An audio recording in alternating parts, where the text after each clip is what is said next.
প্রিয় ভাই ও আপুরা, আজকের ভিডিও ক্লাসে আমরা কেমিস্ট্রির সম্পূর্ণ নতুন একটা চ্যাপ্টার স্টার্ট করতে যাচ্ছি, যার নাম হচ্ছে রসায়ন ও শক্তি, ইংরেজিতে কেমিস্ট্রি অ্যান্ড এনার্জি। এবং এই চ্যাপ্টারটা হচ্ছে আমাদের কেমিস্ট্রি সিলেবাসের চ্যাপ্টার 8, অষ্টম অধ্যায়। এই চ্যাপ্টারে আমরা রসায়ন এবং শক্তি নিয়ে আলোচনা করব, যেটা তোমরা নাম দেখেই বুঝতে পারছো। কিন্তু এই আলোচনাটা আসলে কতটুকু বিস্তারিত হবে এবং কি কি জিনিসপত্র আমরা এই চ্যাপ্টারটাতে মূলত আলোচনা করব তা নিয়ে আমি যদি সংক্ষেপে বলি, আমরা সবাই কিন্তু জানি যে কাঠকে যদি আমরা পোড়াই সেক্ষেত্রে কি ঘটে, সেখানে আগুন জ্বলে। আবার আমরা যদি পেট্রোল, ডিজেল কিংবা অকটেন এগুলো যখন গাড়ির ইঞ্জিনে পোড়াই, তার জন্য কি গাড়িটা চলে। তার মানে এগুলোর মধ্যে কিছু না কিছু শক্তি রয়েছে। এদের মধ্যে যে শক্তিটা থাকে সেই শক্তিটাকে আমরা বলি রাসায়নিক শক্তি। এখন তোমাদের মনে প্রশ্ন জাগতে পারে যে পদার্থের মধ্যে এই রাসায়নিক শক্তিটা কিভাবে থাকে বা কিভাবেই এই শক্তিটা আমাদের কাজে লাগছে। যেমন আমরা সবাই কম বেশি টর্চ লাইট ব্যবহার করেছি। এই টর্চ লাইটের ব্যাটারি থেকে বিদ্যুৎ উৎপন্ন হয়ে আলো জ্বালাচ্ছে। আবার খনিজ তেল পুড়িয়ে তা থেকে আমরা তাপশক্তি পাচ্ছি এবং এই শক্তিটা থেকে বিদ্যুৎ উৎপন্ন হচ্ছে। এখন এই সকল ঘটনাগুলো কিভাবে ঘটছে এটা নিয়ে কিন্তু অবশ্যই তোমাদের মনে প্রশ্ন জাগে। এছাড়াও বিভিন্ন দেশে পারমাণবিক শক্তি ব্যবহার করে কিন্তু বিদ্যুৎ উৎপাদন করা হচ্ছে। তোমরা বাংলাদেশের রূপপুরের পারমাণবিক বিদ্যুৎ কেন্দ্রের কথা সকলেই জানো। এই সবগুলোর সাথেই রসায়ন তথা রাসায়নিক বিক্রিয়া অথবা বলতে পারো যে নিউক্লিয়ার বিক্রিয়া জড়িত রয়েছে। কিছু কিছু ক্ষেত্রে আমরা কি রাসায়নিক বিক্রিয়া দেখব, কিছু কিছু ক্ষেত্রে আমরা নিউক্লিয়ার বিক্রিয়া দেখব। তার মানে আমি যদি সংক্ষেপে বলি, তার মানে প্রতিটি জিনিসের সাথে এখানে রসায়ন জড়িত। আবার এই বিক্রিয়াগুলোর অর্থাৎ এই রাসায়নিক বিক্রিয়া কিংবা এই যে নিউক্লিয়ার বিক্রিয়াগুলো রয়েছে, এই বিক্রিয়াগুলোর কিছু বিরূপ প্রভাব আছে আমাদের পরিবেশ এবং আমাদের শরীরের উপরে। মূলত এই সব কিছু নিয়েই আমরা এই চ্যাপ্টারটাতে আলোচনা করব, যে কিভাবে আসলে আমি কোনো একটা রাসায়নিক শক্তি পাচ্ছি, কিভাবে আমাদের টর্চ লাইটের ব্যাটারিটা সেখান থেকে কি বিদ্যুৎ উৎপন্ন হচ্ছে, আলো জ্বলছে, কিংবা খনিজ তেলটাকে পুড়িয়ে আমরা কিভাবে তাপ শক্তি, বিদ্যুৎ শক্তি পাচ্ছি। এই নিয়েই হচ্ছে আমাদের এই চ্যাপ্টারটার আলোচনা। এবং আমরা এখানে পরিবেশ এবং আমাদের শরীর বা প্রাণীর দেহে বা প্রাণীর শরীরে কিংবা উদ্ভিদে এদের ক্ষতিকর প্রভাবগুলো কি সেগুলো নিয়ে বিস্তারিত আলোচনা করব। আমি তোমাদের সাথে রয়েছে আশিক শাহ, আমাকে তোমরা চেনোই। এই চ্যাপ্টারটাতে আমার সাথে অ্যানিমেটর হিসেবে ছিল তোমাদের প্রিয় শান্তা আপু। তাহলে চলো আমরা প্রথমেই দেখে নেই যে এই চ্যাপ্টারে আমরা কি কি শিখব।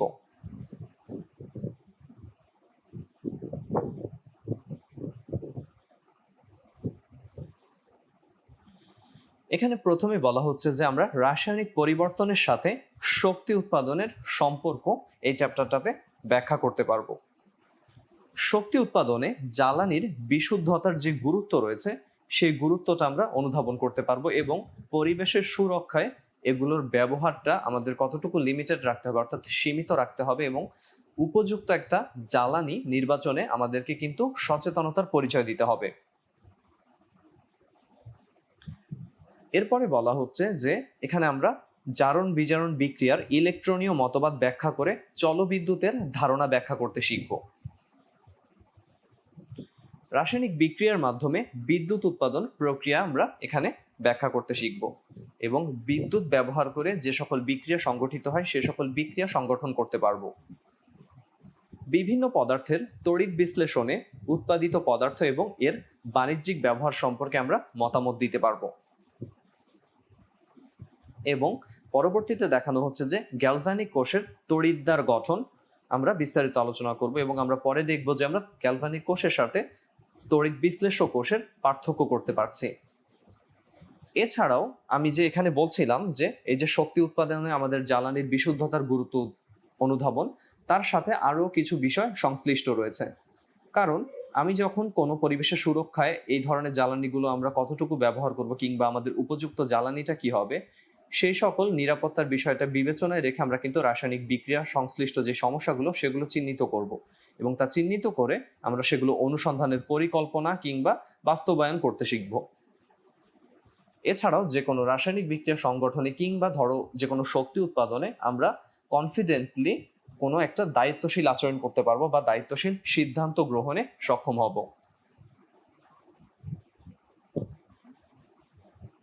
এরপরে বলা হচ্ছে একটু আগে যেটা বলছিলাম যে তড়িৎ বিশ্লেষ্য কোষ ও গ্যালভানিক কোষের মধ্যে পার্থক্য করতে শিখব। তড়িৎ রাসায়নিক কোষের প্রয়োগ এখানে আমরা জানতে পারবো। তুলনামূলক বিশ্লেষণ করে পারমাণবিক বিদ্যুৎ উৎপাদনের যে প্রক্রিয়া বা তার যে গুরুত্ব সেটা আমরা অনুধাবন করতে শিখব। এখানে তাপহারী এবং তাপ উৎপাদী বিক্রিয়ার পরীক্ষা রয়েছে। রাসায়নিক দ্রব্যের যে সকল ক্ষতিকর দিকগুলো রয়েছে সেগুলো নিয়ে আলোচনা করব, এবং শেষে বলা হচ্ছে যে লবণ দ্রবীভূত ও রাসায়নিক পরিবর্তন হওয়ার সময় তাপের যে পরিবর্তনটা ঘটে সেটা আমরা পরীক্ষার মাধ্যমে ব্যাখ্যা করতে শিখব। তাহলে চলো এবার আমরা আমাদের মেইন চ্যাপ্টারে প্রবেশ করি। তোমরা শুরুতেই দেখতে পাচ্ছ যে এখানে আমাদের মেইন যে টপিকটা সেটার নাম কি, সেটার নাম হচ্ছে রাসায়নিক শক্তি। তাহলে আমাদেরকে প্রথমেই জেনে নিতে হবে যে এই রাসায়নিক শক্তি কোনগুলো এবং কারা, এবং এই রাসায়নিক শক্তির উৎসটা কি। আমরা ইতিমধ্যে জেনে এসেছি এর আগের চ্যাপ্টারগুলোতে যে কোনো একটা পদার্থের মধ্যে অণু এবং পরমাণু থাকে, এবং আমরা জানি কি যে একটা পরমাণুর সাথে আরেকটা পরমাণু একটা কি আকর্ষণ শক্তির মাধ্যমে যুক্ত থাকে। যেমন এখানে বলা হচ্ছে যখন একটা পরমাণু আরেকটা পরমাণুর সাথে আকর্ষণ শক্তির মাধ্যমে যুক্ত, সেটাকে মানে এই আকর্ষণ শক্তিটাকে বন্ধন শক্তি বলা হচ্ছে। আমরা ডিটেলসে পড়বো একটু পরেই। আবার একটি অণু অন্য অণুর সাথেও আকর্ষণ শক্তির সাহায্যে যুক্ত থাকে, যেটাকে ব্র্যাকেটে আমি বলছি আন্তঃআণবিক শক্তি। তো এই বন্ধন শক্তি এবং আন্তঃআণবিক শক্তি নিয়ে আমি একটু পরে আলোচনা করছি। এই যে আমি যে শক্তিগুলোর কথা বললাম, অর্থাৎ একটি পরমাণুর আরেকটি পরমাণুর সাথে যে আকর্ষণ শক্তির মাধ্যমে যুক্ত হওয়ার ঘটনাটা, কিংবা একটা অণুর অন্য আরেকটা অণুর সাথে আকর্ষণ শক্তির সাহায্যে যুক্ত থাকার যে ঘটনাটা, এই শক্তিগুলোকে আমরা বলছি কি রাসায়নিক শক্তি। এবং এই চ্যাপ্টারে আমরা কিন্তু এই রাসায়নিক শক্তি সম্পর্কে বিস্তারিত জানতে পারবো। তাহলে চলো আমরা দেখে নিই যে বন্ধন শক্তি বা বন্ড এনার্জি বলতে আমরা কি বুঝি। বন্ধনে আবদ্ধ একটি পরমাণুর সাথে আরেকটি পরমাণু যে আকর্ষণ শক্তির মাধ্যমে যুক্ত থাকে তাকে বন্ধন শক্তি বলে। তাহলে এখানে আমি যদি বন্ধন শক্তির কথা বলতে চাই, আমাদের বহুল পরিচিত আমরা রাসায়নিক বন্ধন চ্যাপ্টারে দেখে এসেছিলাম কি সোডিয়াম ক্লোরাইড কিংবা পটাশিয়াম ক্লোরাইড। এই যে সোডিয়াম ক্লোরাইডে এখানে আয়নিক বন্ধন রয়েছে আমরা সবাই জানি, এবং এখানে সোডিয়াম আয়ন এবং ক্লোরাইড আয়নের মধ্যে সেই আয়নিক বন্ধনটা বিদ্যমান। তোমরা ইতিমধ্যে রাসায়নিক বন্ধনে দেখে এসেছো যে সোডিয়াম ক্লোরাইডের যে আয়নিক যৌগটা, সেখানে একটা সোডিয়াম পরমাণুর চারিদিকে বা একটা সোডিয়াম আয়নের চারিদিকে মূলত 6টি ক্লোরাইড আয়ন অবস্থান করে। এবং কোন সেই 6 দিকটা সেটা আমি দেখিয়েছিলাম যে একটা পরমাণু তার চারদিকে তো থাকছেই 4টা, এবং তার উপরে এবং পরমাণু না, এখানে আয়ন হিসেবে বললেই ভালো যেহেতু আয়নিক যৌগ গঠিতই হচ্ছে।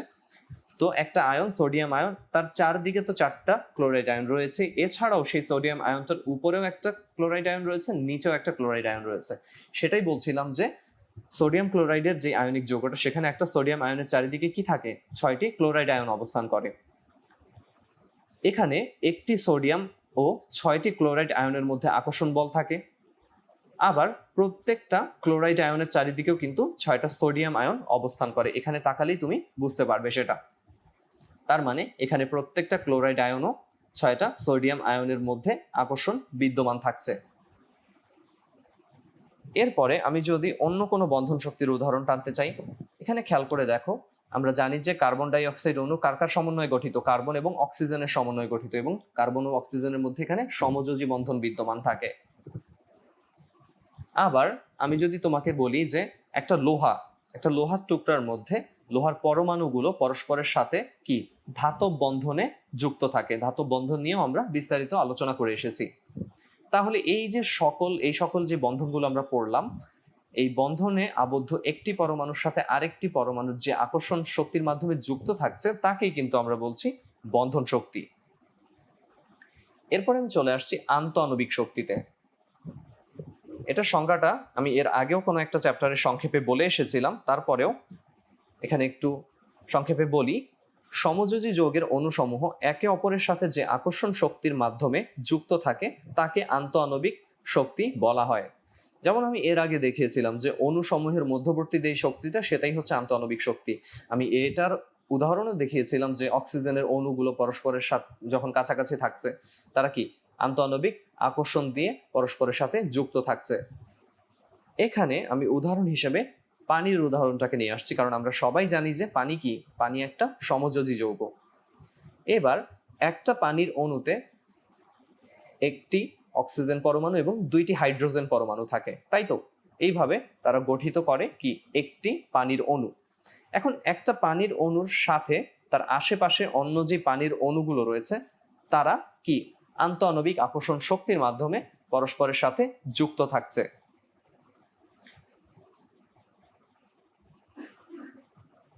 এরপরে আমি তোমাদেরকে দেখিয়ে এসেছি একটু আগে যেটা বলছিলাম যে এই পানির অণুর আশেপাশে অন্যান্য যে পানির অণুসমূহ আন্তঃআণবিক আকর্ষণ শক্তির মাধ্যমে কি তারা পরস্পরের সাথে যুক্ত থাকছে। সোডিয়াম ক্লোরাইডের কথা একটু আগে অনেকক্ষণ বলেছি যে আয়নিক যৌগ যেখানে কি একটা সোডিয়াম আয়নের চারিদিকে 6টা ক্লোরাইড আর একটা ক্লোরাইড আয়নের চারিদিকে 6টা সোডিয়াম আয়ন অবস্থান করে এবং তারা কি দৃঢ়ভাবে পরস্পরের সাথে আবদ্ধ থাকে। এবং আমরা আগের চ্যাপ্টারগুলোতে এটা দেখে এসেছি যে আয়নিক যৌগগুলোর মধ্যে যে আকর্ষণ বলটা সেটা কি সমযোজীর চেয়ে বেশি হয়। তাহলে এটাই আমি এখানে বক্স করে তোমাদের দেখাচ্ছি যে আয়নিক যৌগে আয়ন সমূহের মধ্যে যে আকর্ষণ শক্তিটা থাকে ওই আকর্ষণ শক্তিটা সমযোজী অণুর আন্তঃআণবিক শক্তির চেয়ে বেশি। এই জন্যই আমরা দেখে এসেছি যে আয়নিক পদার্থের গলনাঙ্ক এবং স্ফুটনাঙ্ক সমযোজী পদার্থের গলনাঙ্ক স্ফুটনাঙ্ক থেকে অনেক বেশি হয়।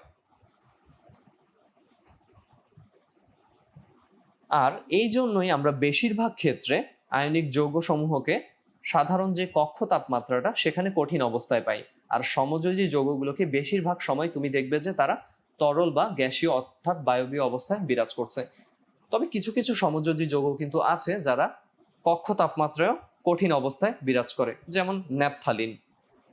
এছাড়াও আয়োডিন অর্থাৎ I2 সেটা হচ্ছে কি আয়োডিনের যে সংকেতটা সেখানে আমরা দেখেছি যে আয়োডিন কঠিন অবস্থায় বিরাজ করে। এছাড়া অন্যান্য যে সমযোজী যৌগগুলো রয়েছে, যেমন আমরা যদি হ্যালোজেনের কথাই বলি, আমরা ফ্লোরিন, ক্লোরিন, ব্রোমিন, আয়োডিনের ক্ষেত্রে দেখেছি তারা প্রত্যেকেই দ্বিপারমাণবিক, যেখানে ফ্লোরিন এবং ক্লোরিনটা কি তারা হচ্ছে গ্যাসীয় আর ব্রোমিনটা তরল এবং আয়োডিনটা হচ্ছে কঠিন। তার মানে একটু আগে যেটা বলছিলাম যে কিছু সমযোজী যৌগ রয়েছে যারা কক্ষ তাপমাত্রায় কঠিন অবস্থায় থাকে। এরপরে আরেকটা কথা বলা হচ্ছে, সেটা কি যে একই পরমাণু দিয়ে উৎপন্ন সমযোজী অণুসমূহের আন্তঃআণবিক শক্তির চেয়ে দুইটি ভিন্ন পরমাণু দিয়ে গঠিত অণুর আন্তঃআণবিক শক্তিটা বেশি হয়। এই কথাটা আসলে কতটুকু যৌক্তিক আমরা একটু লক্ষ্য করি। এখানে উদাহরণ হিসেবে যেহেতু হাইড্রোজেন এবং হাইড্রোক্লোরিক অ্যাসিড বা হাইড্রোজেন ক্লোরাইডকে দেখানো হয়েছে, তোমরা হাইড্রোজেনের ক্ষেত্রে খেয়াল করো, হাইড্রোজেনের শেষ কক্ষপথে একটি ইলেকট্রন থাকে এবং পাশাপাশি দুইটি হাইড্রোজেন পরমাণু পরস্পরের কাছাকাছি এসে যখন ইলেকট্রন শেয়ার করে তখন কি একটা হাইড্রোজেনের অণু গঠিত হয়, যেটাকে আমরা বলছি কি H2। কিন্তু এখানে অপর আরেকটা উদাহরণ দেখানো হচ্ছে যেখানে কি ঘটনা ঘটছে, যেখানে দেখানো হচ্ছে যে দুইটা ভিন্ন পরমাণু, তার মানে হাইড্রোজেন এবং ক্লোরিন এখানে রয়েছে, যেখানে এদের অণুগুলোর মধ্যে যে আন্তঃআণবিক আকর্ষণ বলটা বা শক্তিটা, অর্থাৎ এই হাইড্রোজেন ক্লোরাইড অণুটা আর এই হাইড্রোজেন ক্লোরাইড অণুটা তারা কি করে পরস্পরের সাথে কি বেশি আকর্ষণ বলে টানতে থাকে। তার মানে তাদের আন্তঃআণবিক আকর্ষণ শক্তির মানটা বেশি হয়। এটা কেন হয় খেয়াল করে দেখো যে এখানে হাইড্রোজেন এবং ক্লোরিন যখন হাইড্রোজেন ক্লোরাইড বা হাইড্রোক্লোরিক অ্যাসিড গঠন করছে, এখানে আমি তড়িৎ ঋণাত্মকতা টপিকটা তোমাদেরকে ভালোভাবে পড়িয়ে এসেছিলাম। আমি বলে এসেছিলাম যে দুটা পরমাণুর তড়িৎ ঋণাত্মকতার পার্থক্যটা যদি 0.5 কিংবা তার বেশি হয় তাহলে তাদের তাদের ধনাত্মক ক্ষুদ্র চার্জ এবং ঋণাত্মক যে ক্ষুদ্র চার্জটা সেটা উৎপন্ন হয়। তার মানে তুমি সংক্ষেপে বলতে পারো যে আংশিক ধনাত্মক চার্জ আংশিক ঋণাত্মক চার্জের সেখানে সৃষ্টি হচ্ছে, এবং যার তড়িৎ ঋণাত্মকতা বেশি সেই পরমাণুর দিকে কি ইলেকট্রন মেঘগুলো বেশি আকর্ষিত হয় বা সরে যায়। কারণ আমরা জানি যে তড়িৎ ঋণাত্মকতা হচ্ছে কোনো একটা সমযোজী অণু যখন ইলেকট্রন শেয়ার করে, সেই শেয়ারকৃত ইলেকট্রন কোনো পরমাণু যখন নিজের দিকে টেনে নেওয়ার প্রবণতা দেখায় সেটাকে আমরা তড়িৎ ঋণাত্মকতা বলি। তাহলে যার তড়িৎ ঋণাত্মকতা বেশি তার দিকে কি আংশিক ক্ষুদ্র ঋণাত্মক চার্জ, আর যার তড়িৎ ঋণাত্মকতা কম তার দিকে আংশিক ধনাত্মক চার্জ সৃষ্টি হয়। এবং এই ধরনের চার্জ সৃষ্টিটাকে আমরা বলছিলাম কি পোল, যেটাকে বলি আমরা এই ধরনের যৌগগুলোকে বলি আমরা ডাইপোলার যৌগ, এবং এই দুইটা পোলকে বলি আমরা ডাইপোল। তাই তো সংক্ষেপে এই ধরনের যৌগগুলোকে বলা হয় পোলার যৌগ। তো যখন এরকম পোলার যৌগ সৃষ্টি হয় সেক্ষেত্রে তাদের আন্তঃআণবিক আকর্ষণ বলের মানটা বেড়ে যায়। কেন বেড়ে যায় খেয়াল করে দেখো, এখানে যেহেতু আংশিক ধনাত্মক এবং ঋণাত্মক চার্জ সৃষ্টি হচ্ছে, যেটা কি আমাদের বিশুদ্ধ সমযোজী যৌগগুলোতে থাকে না। কিন্তু যখন দুটি ভিন্ন পরমাণু দিয়ে সমযোজী যৌগগুলো সৃষ্টি হয় সেক্ষেত্রে কিছু কিছু যৌগের ক্ষেত্রে এরকম ডাইপোলের সৃষ্টি হয়, মানে তারা পোলারিটি দেখায়। তাদের ক্ষেত্রে আমরা এরকম আকর্ষণ বলটা বেশি পেয়ে যাই। এজন্যই এখানে সংক্ষেপে বলা হচ্ছিল যে একই পরমাণু দিয়ে উৎপন্ন সমযোজী অণুসমূহের আন্তঃআণবিক শক্তির চেয়ে দুইটি ভিন্ন পরমাণু দিয়ে গঠিত অণুর আন্তঃআণবিক শক্তিটা বেশি, এবং সেটা তখনই বেশি হবে দুটো ভিন্ন পরমাণু দিয়ে গঠিত যৌগের ক্ষেত্রে যখন আমি সেখানে পোলারিটি পাবো। তাহলে এই ছিল আমাদের রাসায়নিক শক্তি সংক্রান্ত কিছু সংক্ষিপ্ত আলোচনা। এছাড়াও তোমাদেরকে আমরা পরবর্তী ভিডিও ক্লাসে বিভিন্ন শক্তির পরিমাপের একক এবং তাপের পরিবর্তনের ভিত্তিতে যে সকল রাসায়নিক বিক্রিয়ার শ্রেণী বিভাগ রয়েছে, অর্থাৎ তাপোৎপাদী বিক্রিয়া কিংবা তাপহারী বিক্রিয়া, সেগুলো নিয়ে বিস্তারিত আলোচনা করব। আজকের ভিডিও ক্লাসে খুব সংক্ষেপে আরেকটা জিনিস আলোচনা করতে চাচ্ছি, সেটা হচ্ছে শক্তি পরিমাপের এককটা। আগে শক্তি পরিমাপের জন্য আমাদের ক্যালোরি একক বা কিলো ক্যালোরি এককটাকে ব্যবহার করা হতো।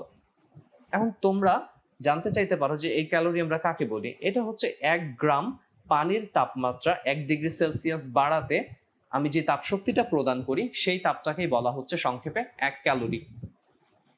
এখন পূর্বে আমরা এই যে পানির ভরকে বা এই যে তাপমাত্রা বৃদ্ধি কিংবা তাপ, এগুলোকে আমরা যথাক্রমে গ্রাম একক, ডিগ্রি সেলসিয়াস একক, ক্যালোরি এককে হিসেব নিকেশ করতাম। এবার তার চেয়ে বড় এককটাতে আমরা যদি চলে যাই, সেটা কি 1000 ক্যালোরিকে 1 কিলো ক্যালোরি বলা হয়, এটা আমরা জানি। এই কিলো ক্যালোরিকে সংক্ষেপে এইভাবে প্রকাশ করা হয়, যেখানে একটু খেয়াল করো কেটা কিন্তু ছোট হাতের হবে, সংক্ষেপে বানানটা একটু ভুল এসেছে, আমি একবারই দেখাই। এটা হচ্ছে কিলো ক্যালোরি, আর এটাকে বলা হচ্ছিল শুধু ক্যালোরি। খেয়াল করে দেখো, তাহলে আমরা জানি যে 1 ক্যালোরি ইজ ইকুয়ালস টু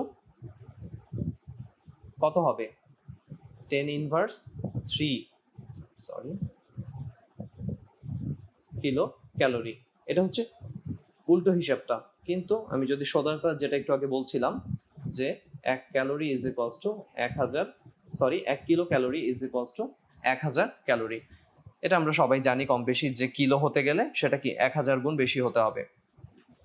বর্তমানে আমরা সব ধরনের এই যে শক্তির হিসাবটা, এটা জুল এককে প্রকাশ করে। আন্তর্জাতিকভাবে যে এসআই একক, সেখানে আমরা জুল নিয়ে কাজ করি। এবং এই জুল কাকে বলা হচ্ছে, কোনো বস্তুর উপরে যখন 1 নিউটন বল প্রয়োগ করা হয়, তাহলে যদি বলের দিকে ওই বস্তুটার 1 মিটার সরণ ঘটে, তবে তার জন্য প্রয়োজনীয় যেই কাজটা তাকে বলা হচ্ছে 1 জুল। আমি যদি খুব সংক্ষেপে তোমাদের এখানে দেখাতে চাই, ধরো এখানে একটা পৃষ্ঠের উপরে একটা বস্তু রয়েছে। এবার যদি আমি এখানে তাকে 1 নিউটন বল প্রয়োগ করি এবং তার যদি একটা সরণ ঘটে, ধরো এই বলটা প্রয়োগের পরে বস্তুটা এখানে চলে আসলো, সেক্ষেত্রে তার যদি দেখাই তার কেন্দ্র থেকে কেন্দ্রের সরণটা ঘটেছে 1 মিটার, তাহলে এই অবস্থায় তার কৃত কাজের পরিমাণটা হচ্ছে কত, তার কৃত কাজের পরিমাণটা হচ্ছে 1 জুল। এবং তোমরা এই সূত্র অবশ্যই পড়ে এসেছো ইতিমধ্যে পদার্থবিজ্ঞানে, যে W is equals to F into S, তাহলে 1 নিউটন ইন্টু 1 মিটার, তাহলে আমরা পাবো 1 জুল। এর পরবর্তীতে এই শক্তির এককটাকে, এই জুলটাকে আমরা সংক্ষেপে ক্যাপিটাল জে দিয়ে প্রকাশ করি। আর ঠিক আগের মতন আমরা যেমন 1000 ক্যালোরিকে 1 কিলো ক্যালোরি বলেছি, ঠিক সেরকম 1000 জুলকে 1 কিলো জুল বলা হয়ে থাকে। আর তোমাদের এই জুল এবং ক্যালোরির মধ্যে একটা সম্পর্ক রয়েছে, যেটা অবশ্যই তোমাদের মনে রাখতে হবে, সেটা হচ্ছে 1 calorie is equals to 4.18 joule. তাহলে এই ইকুয়েশন দেখে তোমরা কি কেউ বলতে পারবে যে আমাদের এখানে বড় একক কোনটা, মানে ক্যালোরি বড় নাকি জুল বড়?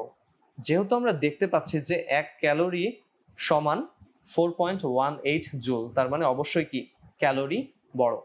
এছাড়াও তুমি উল্টোভাবে হিসেব করতে পারো, যে 1 জুল মানে কত ক্যালোরি সেটা বের করতে তুমি পারো, সেটা 0.24 বা এর কাছাকাছি কিছু ক্যালোরি আসবে 1 জুলকে যদি আমরা ক্যালোরিতে নেই। তার মানে তুমি বুঝতেই পারছো যে ক্যালোরি হচ্ছে জুলের তুলনায় একটা বড় একক। তো আমাদের বেসিক্যালি এখানে যে জিনিসটা লাগবে সেটা হচ্ছে 1 ক্যালোরি ইজ ইকুয়ালস টু কত জুল, কিংবা 1 জুল ইজ ইকুয়ালস টু কত ক্যালোরি, যাতে করে আমরা শক্তির রূপান্তরটা করতে পারি। এখন এই শক্তির রূপান্তর এই একক দিয়ে আমরা শিখলাম। এছাড়াও তুমি রাসায়নিক বিক্রিয়ায় বিভিন্ন শক্তির রূপান্তর দেখতে পাবে, যেমন কোনো রাসায়নিক বিক্রিয়ায় বিক্রিয়ক সমূহের শক্তি দিয়ে যখন বিক্রিয়াটা ঘটাতে হয়, কিংবা কোনো রাসায়নিক বিক্রিয়া ঘটার ফলে শক্তি উৎপন্ন হয়, অর্থাৎ রাসায়নিক বিক্রিয়ায় শক্তির রূপান্তরটা ঘটে। এবং বিক্রিয়াটা ঘটাতে যে শক্তিটা দিতে হয় বা বিক্রিয়াটা ঘটার ফলে যে শক্তিটা উৎপন্ন হয় তার রূপ কিন্তু বিভিন্ন রকমের হতে পারে, যেমন তাপ শক্তি, বিদ্যুৎ শক্তি, তারপরে শব্দ শক্তি, আলোক শক্তি। এবং আমরা জানি কি প্রত্যেক পদার্থের মধ্যেই কিছু শক্তি বিদ্যমান থাকে। তো রাসায়নিক বিক্রিয়ার শক্তির এই ধরনের রূপান্তরগুলো আমরা দেখব ধীরে ধীরে। আর পরবর্তী ভিডিও ক্লাসে আমরা মূলত তাপোৎপাদী এবং তাপহারীর বিক্রিয়া নিয়ে, তাদের ডেলএইচ এর মান নিয়ে বিস্তারিত আলোচনা করব। তাহলে পরবর্তী ভিডিও দেখার আমন্ত্রণ জানিয়ে আজকে এখানেই শেষ করছি। আল্লাহ হাফেজ।